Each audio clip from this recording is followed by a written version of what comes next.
Here's a balloon I filled with helium and air. As you can see, the balloon is going down, but without touching the balloon, I can get the balloon to attract to my hand and defy gravity and move up. So the Earth is really big, and it should have a lot of gravity according to the paradigm. But as you can see, my arm, which is way smaller than the Earth, has more attraction to the balloon using electrostatics and defies gravity. So we know we can isolate electrostatics using a Van de Graaff generator, as you see on screen. The apparatus creates electrostatics in the dome and can make objects float. Now, one thing that's never been done is the isolation of gravity to prove it's the cause of things falling and floating. So the fact that we can change the density of objects and use electrostatics directly to manipulate the cause proves that it isn't gravity causing things to fall. You want to know what's crazy? The higher up we go, like when we fly in a plane, the colder it gets. Yet we're closer to the supposed heat source of the Earth, which is the sun. Now, we know that the closer you get to a heat source, the warmer it is. If there's a heat lamp 10 feet away from me and I start getting closer to it, the warmer it will get. Yet at an altitude of about 35,000 feet, it's about -40 outside. Much colder than the surface of the Earth. And the same goes for the bottom of the oceans. Earth's core is a supposed 10,000 degrees Fahrenheit. Yet the further we go down, closer to the heat source, the colder it gets. Now, I know all the little brainwashed agents of the Matrix are going to come in here and say, bro, go back to school. You missed science class. Go on Google and tell me that heat is distributed in different ways and all that stuff. But, you know, I can see things very clearly. My mind is not blind, and I understand that that is complete garbage. And everything they tell you is complete garbage. You believe in pseudoscience. I believe in real science. I really hope this one makes you think. Peace and love. So all compasses point north. Well, what direction are we actually going in when we're traveling north? According to mainstream science, our Earth's solid inner core causes the magnetism of the planet, and it causes the compass to be attracted to this. Well, that doesn't really make any sense, does it? Because how is a compass supposedly pointing here when the magnetism is actually in the center of our planet? There's a clear logical fallacy in this. Because the compass should be pointing to the center of our planet, not the top of our planet. What if I told you that the compass is actually pointing to the center because we live on a flat plane and north is always the center of our realm? And this makes a lot of sense because so many people have circumnavigated east to west, but no one can possibly circumnavigate north to south. Because east to west is just traveling around the magnetic field, and traveling north to south is actually leaving the magnetic field. And if we leave our known realm, we're actually just venturing beyond the ice wall. No one is allowed to venture beyond the ice wall. My friend took this video of the moon with an iPhone 15. Now that's pretty interesting because if it's 240,000 miles away, then how is this possible that he can see it in such great detail? Well, I have a theory. It is by now rather more than a theory. 10 or 11 years ago, I stated to various scientists that the moon is not a piece of rock, but it is plasma, plasma phenomena, cosmic plasma, and that this fact will eventually be confirmed. I made certain predictions which were already confirmed in 1958, Plasma. and the situation now is coming close to a complete confirmation. What will be the result if you are proved to be correct in your theories? The result will be profound and decisive because it will give proof that a complete reinvestigation of the laws of nature is necessary. Because if the moon is a plasma, no man will ever land on it. Soft landing attempts will all fail. Yeah. So that was an interview from 1950s, 1960s before we officially landed on the moon. That scientist was explaining that the moon is actually plasma and not a ball of rock that we can land on. So what's up with the moon missions? That's really interesting. And what I have right here is a video of a lunar wave, proving that the moon is some sort of holographic projection within our firmament, and not a big ball of rock in outer space. In 1931, August Pickard decided to make some sort of weather balloon and fly it up into the atmosphere. He was in fact the first person to reach the stratosphere. And he discovered something very interesting. In fact, a popular brand made a commercial about it. So why don't we just dissect it a bit? August Pickard makes it up into the clouds, and then he sees a rather flat-looking horizon. But then there's something above that. The waters above. So he breaches through the waters above that the Bible speaks of. Now, why would they put something like this in a commercial, especially with such a popular brand? The masses saw this video. It's like they just like teasing us with the truth in plain sight. I asked ChatGPT to describe how the Earth looked when August Pickard reached the stratosphere. This is what August Pickard said. It seemed a flat disk with an upturned edge. Now ChatGPT is saying, well, maybe he didn't actually say that and he wasn't a flat earther. But we all know the truth. Now, I don't know about you, but I don't remember learning about this guy in history class. Well, if you don't know about this guy, well, let me tell you about him. This is Auguste Piccard. He was a Swiss physicist, inventor, and explorer. He was also known for his record-breaking hydrogen balloon flights, in which he studied the Earth's atmosphere. Also, he was the first man to reach the stratosphere in 1931, and he did it in this thing right here. And remember, this was years before NASA was created. Now, if you look him up, he was the first person to observe curvature of the Earth. Now, he wrote in his journal that the Earth, it seemed a flat disc with an upturned edge. Now, I don't know about you, but that's a pretty weird way to describe curvature of the Earth. He observed this 10 miles high, which is in the stratosphere.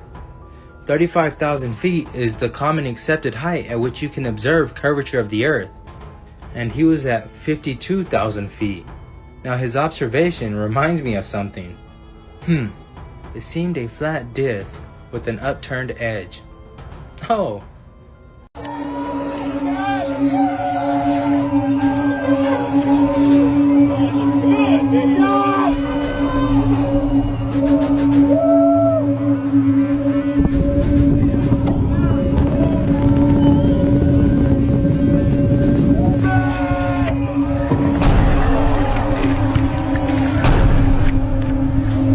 And God said, let there be a firmament in the midst of the waters, and let it divide the waters from the waters. What you see up top is a rocket scraping upon the firmament. And what you see right here is some people jet skiing in Miami. That's really interesting. It's almost identical. And have you noticed that all rockets follow an arched trajectory? They never just shoot straight up into the atmosphere and go out into outer space, but they all follow an arch. Why is that? Are they following the curvature of the Earth? Or are they avoiding something in the upper atmosphere? Perhaps the crystalline firmament. And I think Disney knows a lot about the firmament. Wow. But really, think about it. No rocket that we have ever seen in outer space has not been CGI. Every single rocket that we see in outer space on all of these videos on YouTube or from NASA are all CGI. Why? Perhaps because we've never left Earth's atmosphere. Perhaps because the Earth is the universe, like all ancient cultures spoke of.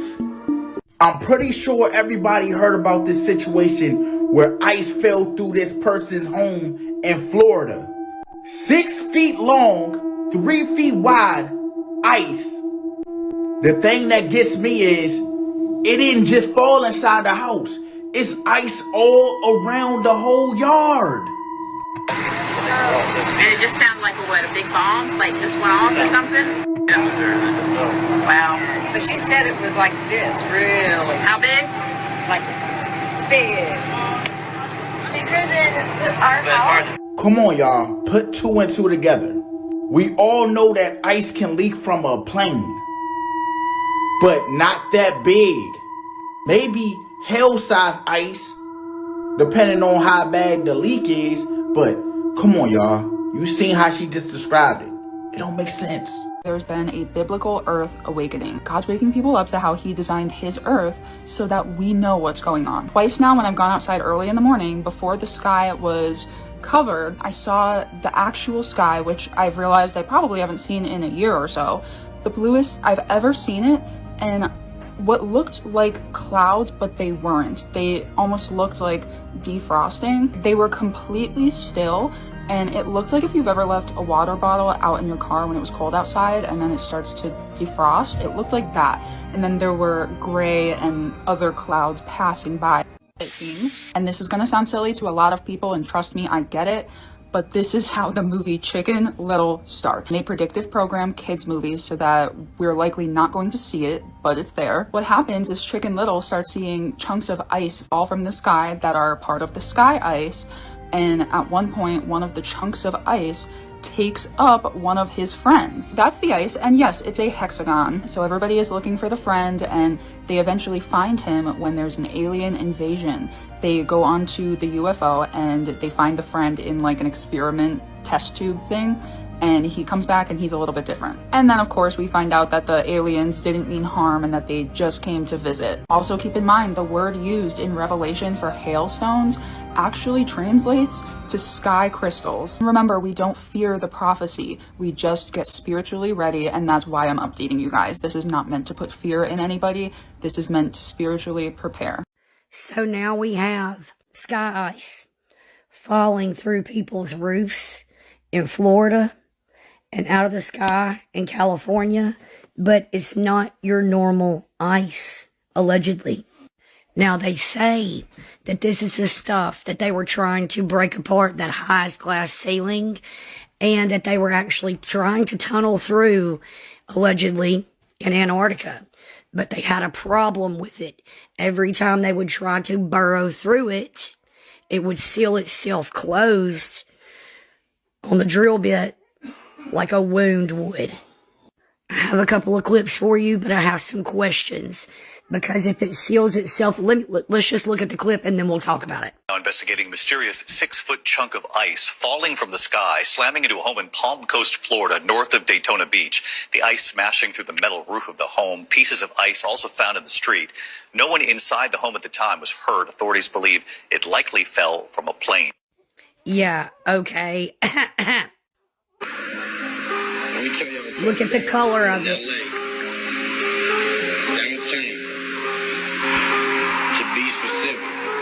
If you watched any of those videos about where they were burrowing through what they thought was the firmament, it was that blue colored ice. It would heal itself like a wound. Do you think it's sky ice? Do you think that that ice in Florida fell from a plane? Hello.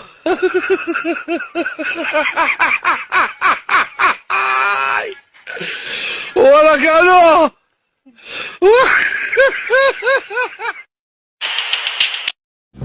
Good morning, I'm Steve Inskeep. A prized possession in the Dutch National Museum is not what the curators thought. Back in 1969, the Apollo 11 astronauts visited the Netherlands, and the U.S. ambassador gave the Dutch Prime Minister what he said was a moon rock. No doubt it gave a warm feeling to the U.S. ally. But when an expert saw it in the National Museum, he said he wasn't so sure it was real. Geologists have now identified the moon rock as petrified wood. It's Morning Edition. They go to all these different countries and they give, rocks to presidents and kings and queens and whatever. And then you guys finally decided to test it. And it turns out to be a fraud. That's very telling. We'll do a little quiz for you. Do you guys know about Apollo 11, where they landed on the moon? What part of the moon? Do you know, can you identify this region of the moon? Dutch Eden. What's that? Dutch Eden. Sea of Tranquility is where Apollo 11 was, right? The problem is that's not the Sea of Tranquility, nor is it the moon. That's Arizona,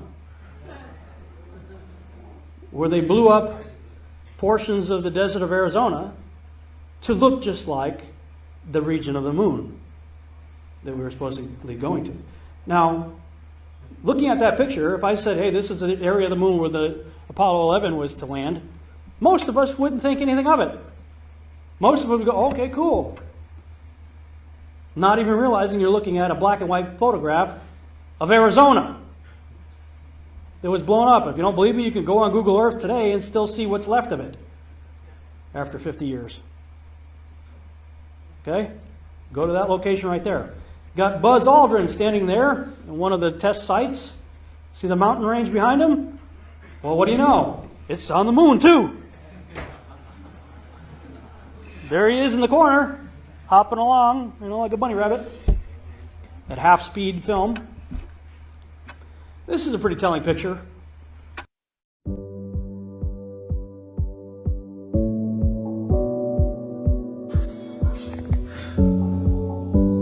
What do we have there? Well, that's weird, isn't it? They're always putting it in our face.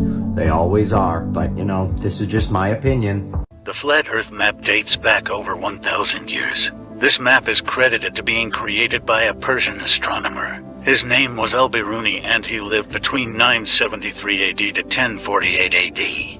It's the official map of the United Nations and also the United States Geological Survey. It used to be present in many places before the creation of NASA and the Antarctic Treaty in 1959. Here you see it with Admiral Byrd.